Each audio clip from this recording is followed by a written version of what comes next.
আমাদের দেশ বাংলাদেশের প্রায় ৫০-৬০% মানুষ এখনও কৃষি অর্থাৎ চাষাবাদের মাধ্যমেই জীবিকা নির্বাহ করে। শুধু তাই নয়, বাংলাদেশও বর্তমানে বিশ্বের উল্লেখযোগ্য কৃষি নির্ভর দেশগুলোর একটি। দেশের অর্থনীতির একটি বড় অংশ আসে কৃষিখাত থেকে, যার মধ্যে রয়েছে ফসল উৎপাদন, কৃষিকাজ এবং মৎস্য খাত। সাম্প্রতিক বছরগুলোটি কৃষি খাতে অবদান দ্রুত বেড়েই চলেছে। এতে সহজেই বোঝা যায় আগামী দিনে এগ্রিকালচার ও ফার্মিং সেক্টরের গ্রোথ আরও দ্রুত হবে।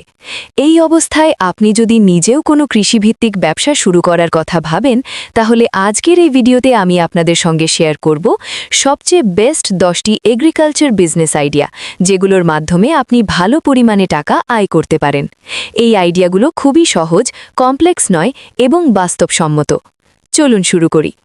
নম্বর 1, মাশরুম ফার্মিং। আপনি যদি কখনো কোনো রেস্টুরেন্টে গিয়ে ভেজিটেরিয়ান খাবারের অপশন জানতে চান, তাহলে সেখানে মাশরুমের নাম অবশ্যই শুনবেন। বর্তমানে মাশরুম চাষ খুবই জনপ্রিয় হয়ে উঠেছে। শুধু বাংলাদেশেই নয়, সারা বিশ্বেই মাশরুমের চাহিদা দ্রুত বাড়ছে। এর কারণ হল মাশরুমে প্রচুর পরিমাণ প্রোটিন থাকে, তাই ভেজিটেরিয়ানদের জন্য এটি একটি খুবই ভালো এবং স্বাস্থ্যকর খাবার। মাশরুম চাষ সাধারণত সিজনাল, সেপ্টেম্বর-অক্টোবর থেকে শুরু করে মার্চ মাস পর্যন্ত, অর্থাৎ শীতকালেই মূলত মাশরুম চাষ করা হয়।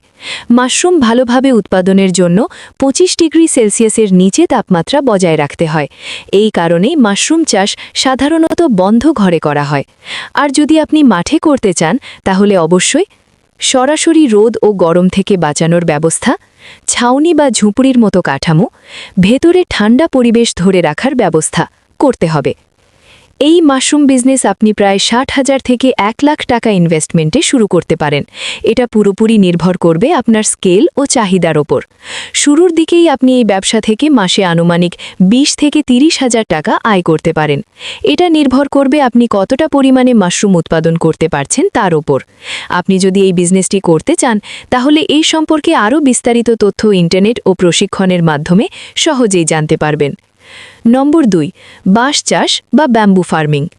বাঁশকে অনেকেই মিরাকেল গ্রাস বলে থাকেন, কারণ বাঁশ দিয়ে অসংখ্য পণ্য তৈরি করা যায়, যেমন বাঁশের টুথব্রাশ, বাঁশি, পানির বোতল, টেবিল, চেয়ার, এমনকি বাঁশের ঘরবাড়িও। বর্তমানে বাঁশকে আমরা প্লাস্টিক ও কাঠের একটি শক্তিশালী বিকল্প হিসেবে দেখতে পাচ্ছি, আর এটাই মূল কারণ গত কয়েক বছরে বাঁশের চাহিদা ব্যাপক হারে বেড়েছে। চাহিদা বাড়ার সঙ্গে সঙ্গে অনেকেই এখন বাঁশ চাষের দিকে ঝুঁকছেন। বাঁশ আপনি প্রায় সব ধরনের মাটিতেই চাষ করতে পারেন। বর্ষাকাল হল বাঁশের উৎপাদনের জন্য সবচেয়ে ভালো সময়, কারণ শুরুতে বাঁশ গাছের পানির চাহিদা বেশি থাকে। একটি বাঁশের চারা সাধারণত প্রায় 20 টাকার মতো হয়ে থাকে। প্রথম 4 বছরের মধ্যেই একটি বাঁশ গাছ থেকে 4-5টি বাঁশ পাওয়া যায়, আর বাজারে একটি বাঁশের দাম কমপক্ষে 60 টাকা বা তার বেশিও হতে পারে। শুরুর 4 বছর বাঁশ গাছ ধীরে বাড়ে, কিন্তু এরপর এর গ্রোথ স্পিড অনেক বেশি হয়ে যায়। বাঁশ চাষ করার প্রধানত 3টি পদ্ধতি রয়েছে। 1, বাঁশের বীজ রোপণ করে, যদিও বাজারে বীজ সহজে পাওয়া যায় না। 2, বাঁশের গোড়া বা শিকড় কেটে জমিতে রোপণ করা। আপনার আশেপাশে যদি কোথাও বাঁশের ঝাড় বা বাঁশবাগান থাকে, তাহলে সেখান থেকে বাঁশের শিকড় বা গোড়া কেটে এনে নিজের জমিতে রোপণ করেও সহজেই বাঁশ চাষ করা যায়। বাঁশ চাষের তৃতীয় এবং সবচেয়ে জনপ্রিয় পদ্ধতি হল টিস্যু কালচার। এই পদ্ধতিতে ল্যাবে প্রস্তুত করা বাঁশের চারা সরাসরি জমিতে লাগানো হয়। বর্তমানে বাঁশ চাষের ক্ষেত্রে টিস্যু কালচারই সবচেয়ে বেশি ব্যবহৃত ও কার্যকর পদ্ধতি। শুরুতে আপনাকে একটু ধৈর্য ধরতে হবে, কারণ বাঁশের বৃদ্ধি প্রথম দিকে বেশ ধীরগতির হয়। এই কারণেই অনেক কৃষক বাঁশের পাশাপাশি ছোট মাঝারি সময়ের অন্য ফসলও চাষ করেন, যাতে তাদের মোট প্রফিট আরও বেশি হয়। নম্বর 3, vermi compost farming. Vermi compost হলো এক ধরনের জৈব সার, যা জমিতে ব্যবহার করলে ফসলের উৎপাদন বাড়ে, ক্ষতিকর ব্যাকটেরিয়া ও ফাঙ্গাসের ঝুঁকি কমে। ভার্মি কম্পোস্ট এত জনপ্রিয় হওয়ার প্রধান কারণ হল এটি পুরোপুরি প্রাকৃতিক। অন্যদিকে ইউরিয়া বা কেমিক্যাল সার কৃত্রিম, আর সেগুলো ব্যবহার করা ফসল খেলে আমাদের শরীরে নানা ধরনের সমস্যা ও রোগ হতে পারে। এই সব সমস্যার সবচেয়ে ভালো সমাধানই হল ভার্মি কম্পোস্ট। ভার্মি কম্পোস্ট তৈরি হয় মূলত 2টি জিনিস দিয়ে, গোবর আর কেঁচো। এই পদ্ধতিতে কেঁচো গোবর খায় এবং সেটাকে রূপান্তর করে ভার্মিকম্পোস্টে। সাধারণ গোবরের তুলনায় ভার্মিকম্পোস্ট প্রায় ৮% বেশি শক্তিশালী ও কার্যকর। এই কারণেই বাজারে ভার্মিকম্পোস্টের চাহিদা খুবই বেশি। অন্যান্য কৃষকরা তাদের ফসলে এটি ব্যবহার করেন, নার্সারিতে ব্যবহার হয়, এমনকি বাণিজ্যিক পর্যায়েও এর ব্যবহার দিন দিন বাড়ছে। একজন কৃষক যিনি ২৫ বছরের বেশি সময় ধরে এই চাষ করছেন, তিনি জানিয়েছেন তার বার্ষিক আয় ১ কোটিরও বেশি। সেই হিসেবে দেখলে আপনি শুরু থেকেই এই ব্যবসা থেকে ভালো আয়ের সম্ভাবনা দেখতে পাবেন। আমাদের তালিকার মধ্যে এটিই হলো সবচেয়ে সহজ ও সবচেয়ে কার্যকর বিজনেস মডেল। এই ব্যবসার আরেকটি বড় সুবিধা হলো আপনি শুধু সারই নয়, কেঁচোও বিক্রি করতে পারবেন। গোবরে কেঁচো দিলে কেঁচোর সংখ্যা দ্রুত বাড়ে, ফলে সার বিক্রির পাশাপাশি কেঁচো বিক্রি করেও আলাদা ইনকাম করা সম্ভব। ভার্মিকম্পোস্ট ফার্মিংয়ের সবচেয়ে বড় প্লাস পয়েন্ট হলো এর কোনো নির্দিষ্ট সিজন নেই। আপনি ১২ মাসই এই চাষ করতে পারেন। পুরো প্রক্রিয়াটি কিভাবে করতে হয় সেটি আপনি ইন্টারনেট বা প্রশিক্ষণের মাধ্যমে বিস্তারিতভাবে জানতে পারবেন। নম্বর ৪, আখ চাষ। Sugarcane farming. আখ চাষ বাংলাদেশ সহ উপমহাদেশে বহু বছর ধরেই জনপ্রিয়। আখ থেকে তৈরি হয় গুড়, চিনি, শর্করা জাতীয় বিভিন্ন খাদ্যপণ্য। এই কারণেই আখ চাষে লাভের পরিমাণ অনেক বেশি। একজন সফল কৃষক তার অভিজ্ঞতা শেয়ার করে জানিয়েছেন তিনি ১ একর জমিতে প্রায় ৮ থেকে ১২ লাখ টাকা পর্যন্ত আয় করতে সক্ষম হয়েছেন, বিশেষ করে অর্গানিক পদ্ধতিতে আখ চাষ করে। তার মতে আখ চাষের সবচেয়ে গুরুত্বপূর্ণ বিষয়গুলো হল গাছে পর্যাপ্ত পুষ্টি সরবরাহ, সময়ে পানি দেওয়া এবং যে মাটিতে আখ লাগানো হচ্ছে সেখানে কেঁচোর উপস্থিতি, যাতে মাটি আরও উর্বর হয় এবং লম্বা ও মোটা আখ উৎপাদন সম্ভব হয়। আপনি খুব সহজেই আখ চাষ শুরু করতে পারেন এবং এখান থেকে ভালো মুনাফা অর্জন করা সম্ভব। নম্বর ৫, ডেয়ারি ফার্মিং। ডেয়ারি ফার্মিং বর্তমানে একটি হাই প্রফিটেবল এগ্রিকালচার বিজনেস। একজন তরুণ কৃষক মাত্র ২৩ বছর বয়সেই দেশি উন্নত জাতের গরু দিয়ে নিজের ডেয়ারি ফার্ম গড়ে তুলেছেন। তার খামারে রয়েছে ৭০টিরও বেশি উন্নত জাতের গরু। তিনি দুধের পাশাপাশি A2 ঘি বিক্রি করেন। তার বিক্রির দাম দুধ প্রতি লিটার প্রায় ৯০ টাকার বেশি, ঘি প্রতি লিটার প্রায় ২৫০০ টাকা। এই গল্প থেকেই আপনি বুঝতে পারবেন যে দুধ ও ডেয়ারি বিজনেসে প্রফিটের পরিমাণ কতটা বেশি। তবে এখানে একটা বিষয় মনে রাখবেন, আপনাকে শুরুতেই ৭০টা গরু দিয়ে শুরু করতে হবে এমন কোনো বাধ্যবাধকতা নেই। আপনার কাছে যদি ৮ থেকে ১০টি গরু বা মহিষও থাকে, তাহলেও আপনি খুব সহজেই ডেয়ারি ফার্মিং শুরু করতে পারেন। শুরুর দিকে আপনি নিজের লোকাল এরিয়াতেই দুধ বিক্রি করতে পারবেন। আর যদি দুধের উৎপাদন বেশি হয়, তাহলে সেই দুধ থেকে ঘি বানিয়ে বিক্রি করলেও ভালো লাভ করা সম্ভব। এই ব্যবসাটা ভবিষ্যতেও চলতেই থাকবে, কারণ দুধ একটি অত্যন্ত জনপ্রিয় পানীয় আর প্রায় সবাই দুধ পান করে। নম্বর ৬, মৌ চাষ, বিকিপিং। মধু একটি খুবই পুষ্টিকর খাবার। এর পাশাপাশি এতে রয়েছে নানা ধরনের অ্যান্টি ইনফ্ল্যামেটরি গুণ। এই কারণেই মধু সহজে নষ্ট হয় না। আমাদের অঞ্চলে এখনও বড় পরিসরে মৌ চাষ খুব বেশি হয়নি, ফলে এই ব্যবসায় কম্পিটিশন তুলনামূলকভাবে কম। এই ব্যবসা শুরু করতে হলে আপনাকে মৌমাছি এবং যেসব বাক্সে মৌমাছি রাখা হয় সেগুলো কিনতে হবে। একটি মৌমাছির বাক্স সাধারণত মৌমাছি সহ ১,০০০ থেকে ১৫০০ টাকা পর্যন্ত হতে পারে। এই দাম জায়গা ও বাজার পরিস্থিতি অনুযায়ী কম বেশি হতে পারে। শুরুতে আপনি ২০ থেকে ৩০টি বাক্স নিলে ভালো প্রফিট পাওয়া যায়। একজন অভিজ্ঞ মৌচাষী জানিয়েছেন বেশি উৎপাদনের জন্য মৌ বাক্সের জায়গা সময় সময় পরিবর্তন করা জরুরি, কারণ মৌমাছি যত বেশি বিভিন্ন ধরনের ফুলের মধুরস পাবে, তত বেশি পরিমাণে মধু উৎপাদন করবে। মৌচাষে শুধু মধুই নয়, বি ভেনাম, রয়্যাল জেলি এর মতো পণ্যও পাওয়া যায়, যেগুলোর দাম অনেক সময় মধুর থেকেও বেশি। এই কারণেই মৌচাষকে একটি অত্যন্ত প্রফিটেবল এগ্রিকালচার বিজনেস বলা হয়।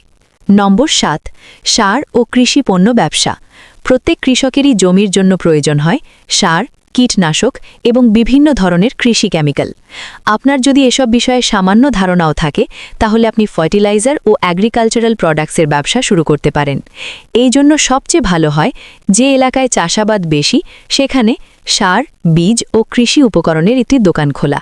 তবে একটা বিষয় খুব গুরুত্বপূর্ণ, আপনার অবশ্যই জানতে হবে কোন ফসলে কোন রোগের জন্য কোন কীটনাশক বা সার ব্যবহার করতে হয়। এই ব্যবসায় লাভ বেশি হবার কারণ হল কৃষি উপকরণের দাম তুলনামূলকভাবে বেশি, মার্জিনও ভালো। এতে আপনি ভালো অঙ্কের টাকা আয় করতে পারবেন। তবে মনে রাখবেন, এই ব্যবসার জন্য আপনাকে সরকারি অনুমোদন বা সার্টিফিকেট নিতে হবে, যা সাধারণত সহজেই পাওয়া যায়।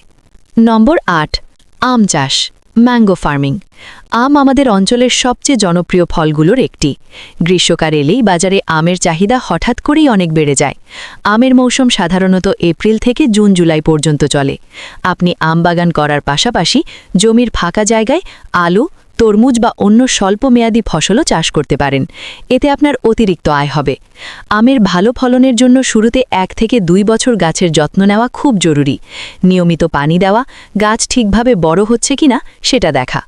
এগুলো করলে গাছের তাড়াতাড়ি ফল আসবে।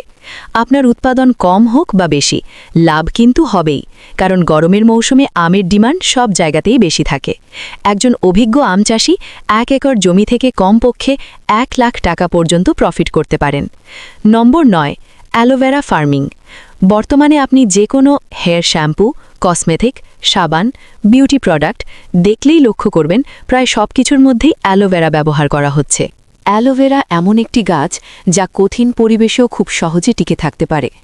রাজস্থান ও হরিয়ানা অঞ্চলে অ্যালোভেরা চাষ করা একজন কৃষক ইস্যু রানা জানান, অ্যালোভেরা চাষ করা খুবই সহজ। আপনাকে শুধু একবার চারা কিনতে হবে। প্রায় 10 ইঞ্চি লম্বা ছোট চারা অ্যালোভেরা চাষের জন্য সবচেয়ে ভালো। একটি চারার দাম আনুমানিক 3 টাকা। চারা রোপণের পর গাছ যখন প্রস্তুত হয়ে যায় তখন সেটি বাজারে 17-18 টাকায় বিক্রি করা যায়। ধরা যাক আপনি যদি 1 একর জমিতে 10,000টি চারা লাগান, তাহলে আপনার মোট খরচ হবে প্রায় 30,000 টাকা। প্রায় 8 থেকে 10 মাসের মধ্যেই গাছ পরিপক্ক হয়ে যায়। এরপর যদি প্রতিটি গাছ 17 টাকা করেও বিক্রি করেন, তাহলে শুধু গাছ থেকেই আপনার 1,70,000 টাকা টার্নওভার হবে। এর পাশাপাশি অ্যালোভেরা গাছ থেকে পাতাও পাওয়া যায়, যেগুলো আলাদাভাবে ভালো দামে বিক্রি করা সম্ভব। সব মিলিয়ে গাছ প্লাস পাতা বিক্রি করে আপনি প্রায় 2 লাখ টাকা পর্যন্ত টার্নওভার করতে পারেন। নম্বর 10, তুলসী চাষ, তুলসী ফার্মিং। তুলসী আমাদের উপমহাদেশে পবিত্র ও সম্মানিত গাছ হিসেবে পরিচিত। প্রায় সব ঘরেই তুলসী গাছ দেখা যায়। তুলসীর মধ্যে রয়েছে অসংখ্য ঔষধি গুণ। এই কারণেই তুলসী ব্যবহার হয় বিভিন্ন ওষুধে, কসমেটিক পণ্যে, আয়ুর্বেদিক চিকিৎসায়। আরেকটি গুরুত্বপূর্ণ বিষয় হল তুলসী গাছ রাতের বেলাতেও অক্সিজেন ছাড়ে। এই কারণেই মানুষ ঘরে তুলসী গাছ লাগাতে পছন্দ করে। এমন অবস্থায় আপনি যদি বিজনেস হিসেবে তুলসী চাষ করেন, তাহলে এখান থেকে ভালো প্রফিট করা সম্ভব। তুলসী চাষের জন্য এপ্রিল থেকে অক্টোবর সময়টা সবচেয়ে ভালো, কারণ গরমকালে তুলসীর বৃদ্ধি সবচেয়ে ভালো হয়। জমি ভালোভাবে চাষ করার পর চাইলে বীজ বপন করে অথবা নার্সারি থেকে চারা এনে তুলসী চাষ করতে পারেন। যেহেতু তুলসী ঔষধ তৈরিতে ব্যবহার হয়, তাই এতে ইউরিয়া বা কেমিক্যাল সার ব্যবহার করা উচিত নয়। এর পরিবর্তে ব্যবহার করুন ভার্মিকম্পোস্ট বা অন্যান্য অর্গানিক সার। তুলসী ফসলে সাধারণত মাসে কমপক্ষে 3 বার পানি দিতে হয়। যখন দেখবেন গাছের নিচের পাতাগুলো হলুদ হতে শুরু করেছে, তখন বুঝবেন ফসল কাটার সময় হয়ে গেছে। তুলসী থেকে 2 ভাবে আয় করা যায়। 1 নম্বর তুলসীর বীজ বিক্রি করে, আর 2 নম্বর তুলসীর পাতা থেকে তেল বের করে। বর্তমানে তুলসীর বীজ বাজারে প্রতি কেজি প্রায় 150 টাকা, আর পাতার তেল প্রতি লিটার প্রায় 700 টাকা দামে বিক্রি হয়। আপনি চাইলে কোনো কোম্পানির সাথে সরাসরি চুক্তি করেও তুলসী বিক্রি করতে পারেন। এতে আপনার পরিবহন খরচ বাঁচবে, কারণ কোম্পানি সরাসরি আপনার ক্ষেত থেকে পণ্য সংগ্রহ করে নেবে। তুলসী চাষ এখনও খুব বেশি মানুষ করে না, আর এই কারণেই বাজারে এর চাহিদা সবসময়ই বেশি থাকে। তো বন্ধুরা, এগুলোই ছিল 2022 সালে শুরু করার মতো সেরা এগ্রিকালচার বিজনেস আইডিয়াগুলো। ভিডিওটি ভালো লেগে থাকলে লাইক করুন, শেয়ার করুন এবং বিজনেস প্যাসেঞ্জার ডিকে চ্যানেলটি সাবস্ক্রাইব করুন। আমি এই চ্যানেলে নিয়মিত এমনই বিজনেস, মানি ও ফাইন্যান্সিয়াল উইজডমে ভরা ভিডিও নিয়ে আসি। আবার দেখা হবে পরের ভিডিওতে। Thanks for watching.